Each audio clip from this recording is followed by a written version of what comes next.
We are continuing our movement through the pages of Matthew's Gospel. We find ourselves in this next bit in chapter 21, and we will be reading verses 35 through 38. And I will be reading out of the Good News Bible, which is today's English version. Matthew chapter 21 and verse 35.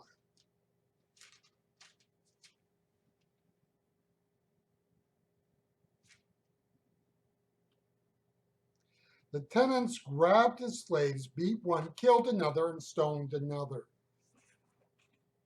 Again, the man sent other slaves more than the first time, and the tenants treated them the same way. Last of all, he sent his son to them, saying, "Surely they will respect my son," he said. But when the tenants saw the son, they said to themselves, "This is the owner's son. Come on, let's kill him, and we will get his property." In this verse, Jesus takes the parable and within that parable moves from the realm of reality of agriculture in the Roman Empire in the first century to the reality of what Israel was like in the Old Testament era. This portion of the parable would be transparent to the original audience. There was no way that a landowner would endure the constant rebuff of his servants.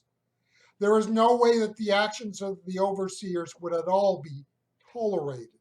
It is a very neat way for Jesus to take his first century audience into the world of the Old Testament and allow the Old Testament to make sense to them. What of course emerges is the long-suffering patience of God, the Father, thus anticipating the words of Peter in chapter 3 of 2 Peter and verse 9, which in the New International Version says this: "The Lord is not slow in keeping his promises, as some understand slowness. Instead, he is patient with you, not wanting anyone to perish, but everyone to come to repentance." The parable also links the Old Testament story to the nascent New Testament story. God the Father goes from sending prophets to the sending of his very Son. The expectation is that the Son would be respected and treated with dignity. Now, if you look at this parable at this point, there's a leap within the logic of this parable that is not consistent with the reality of that day and age. Jesus says that the logic of the people was that if they could kill the Son, then they can inherit the land.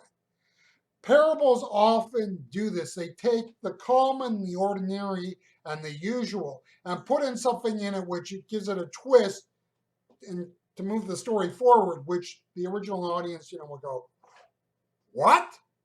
Because you can't do that. You can't just turn around and murder the Son and take over the property, because the property still was owned by the owner.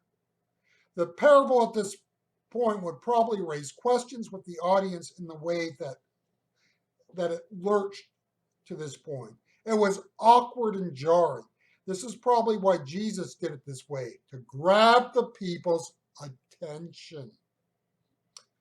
Jesus, in bringing the character of the Son to the story, is offering up the penultimate attempt of the Father to bring about reconciliation.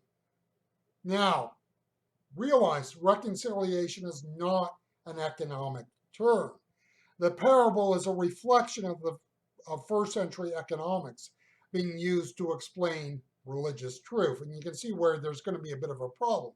There are two different categories, two different approaches. And therefore, that's why the parable inevitably breaks down.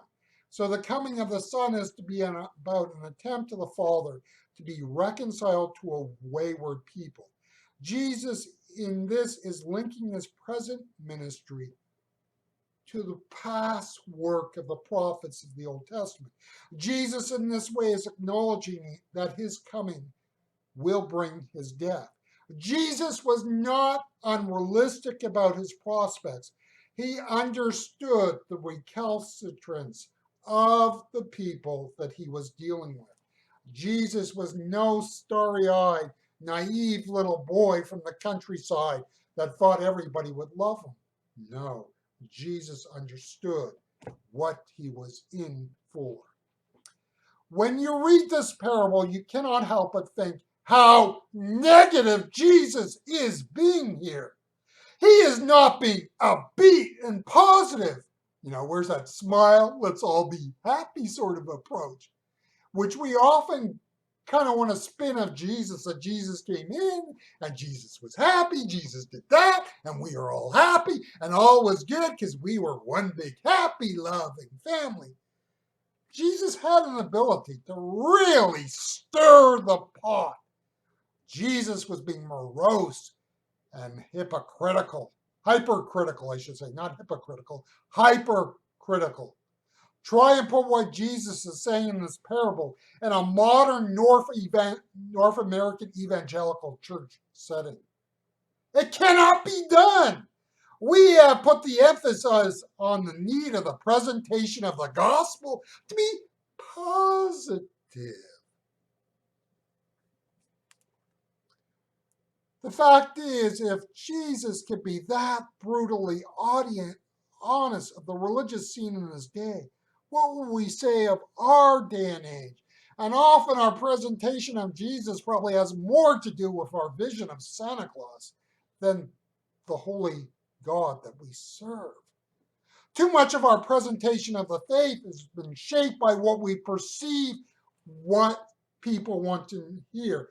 We shape it by the perception that what people want to hear is good stuff, positive stuff, affirming stuff. Maybe we need to think more of the fact that what people in the church and outside the church need to hear is what God thinks. And if that is not positive, upbeat, and happy stuff, so be it.